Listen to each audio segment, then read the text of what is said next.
It all started on June 17th with a message in epic stuff. Hello Ito community, Zany and Co are hosting an Eternal Towers of Hell Tower Jam. This message marked a journey that I never expected and an experience that I'll never forget. So basically, if you're unfamiliar with what a game jam is, it's a competition where people make a game in a short amount of time. This took the concept of a game jam but fused it with Ito. We had 1 month to build the best tower we could using the prompts that they gave us. This event was set to begin 1 week after the announcement, on the 23rd. It had a prize pool of 40,000 Robux, which meant that if I managed to win something, I'd finally be able to reach my ultimate goal of changing my username after years of being stuck with this abomination. The moment I saw this message, I was hyped. I talked to Dest and we decided to collaborate on a tower. Last time me and Dest made something together, it was outer spatial fatalities, which was pretty bad, so we knew I had to actually cook this time. Everybody was excited to see the prompts and the Discord server was very active. People were enthusiastic about the jam and couldn't wait to start building, but there was still one issue lingering. Which kit would be used for the jam? The V6 kit could release at any time now, and there wasn't any official confirmation about when it would come out, so all we could do was just wait. We waited and waited until they made an announcement. A 3-day grace period was added. If the kit releases in the next 3 days, we'll have to update our towers to V6, but if it doesn't, then V6 won't be allowed in the jam. A few hours after this announcement, the clock hit 10 PM and the jam had officially begun. The 4 prompts were polar opposites, negative space, cycles, and spellbound. These prompts were left to our own interpretation and were very broad, so people had a lot of unique ideas. Everyone started planning and building. There were over 150 towers being built at the start. Everything was looking amazing.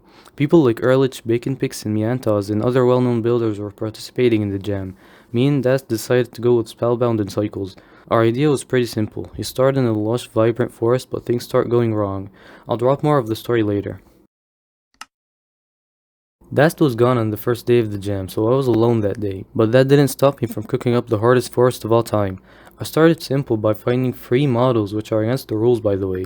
I added trees, bushes, rocks, and a river, which was amazing and all, but one key thing was missing, the gameplay, so I decided to work on that too.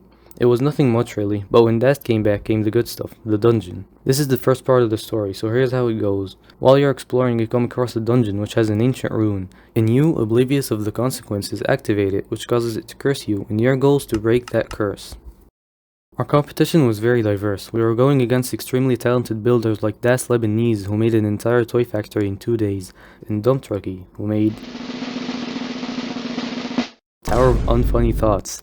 In all seriousness though, our competition was very strong, so we had to lock in if we wanted to make something good, and lock in we did because we finished floor 1 fairly quickly. Around the same time, the grace period for V6 was over and it hadn't been released yet, which meant that the towers were locked to the V5 kit, which in my opinion was honestly a good thing. It made it, in a way, a good final project with the old kit. So we continued building like normal, checking out our competition along the way, until the river. At first we didn't know if you wanted to make it punishing or not, but we ultimately decided on making it not kill you because this tower is a story tower, and as you can probably tell, punishment in story towers is usually not that great. By the time we got to floor 3, our teamwork started coming more into play. I was mainly working on the gameplay and watching Roby 100 streams while Dast was cooking up some absolutely mesmerizing visuals. I worked on a daytime mechanic so that as you progress into the tower the sun starts setting to give you a sense of time. At this point a week had passed since the start of the jam, so we were doing pretty well, but we still needed to move, and fast. Here also came our first stop, the transition to floor 4, and with that let me give you a bit more of the tower's lore. So basically when you activated that rune, it put you in a time loop. We decided to go with 3 loops in the tower. We just finished the first one, so we needed to make the next one, but first, the transition. So when I told you that Das was working on something insane, this is what I was talking about.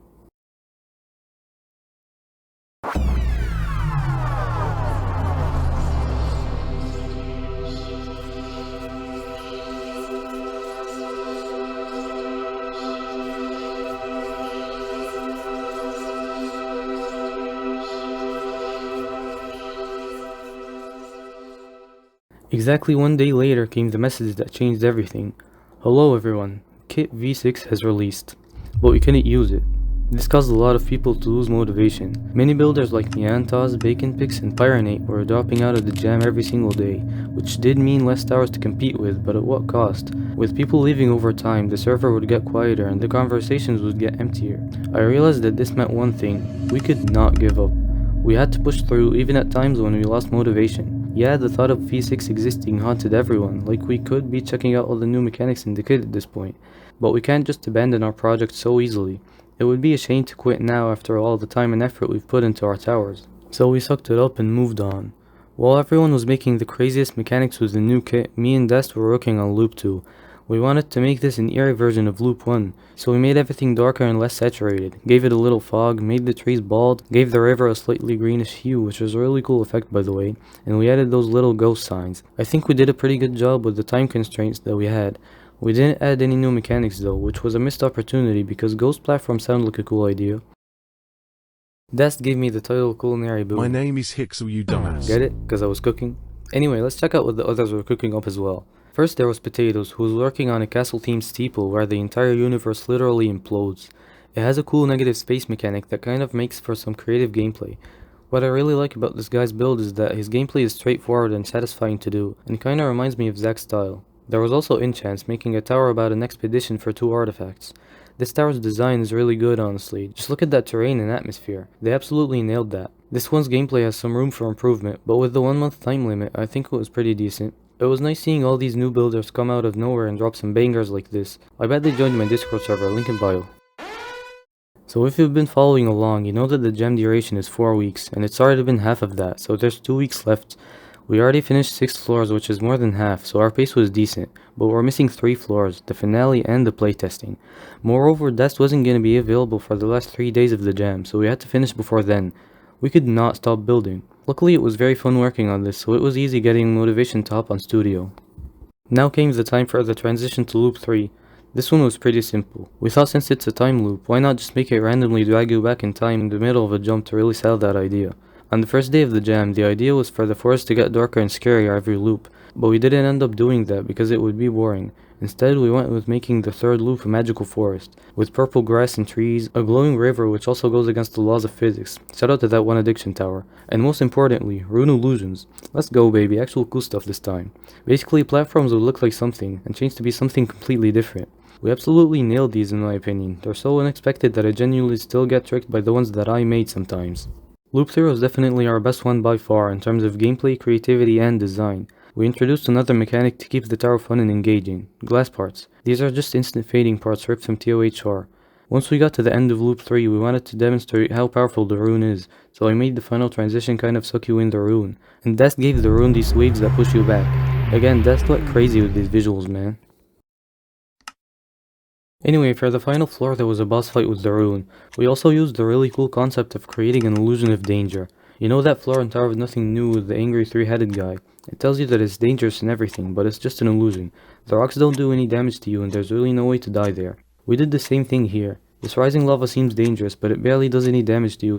You hit the rune a few times to destroy it and that's it. The end is at the start. You go back to the start of the tower as if nothing had happened, having broken the temporal curse.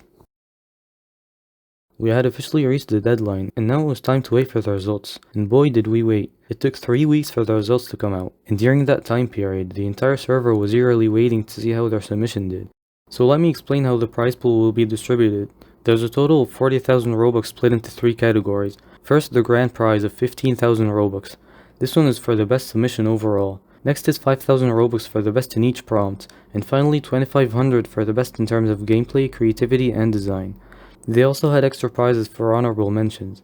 There was a total of 27 submissions and we had some very solid competitors for the categories that we were in, Cycles and Spellbound. I expected us to win in the Spellbound prompts because our competitors weren't as strong as the rest of the categories, but the results kind of surprised me.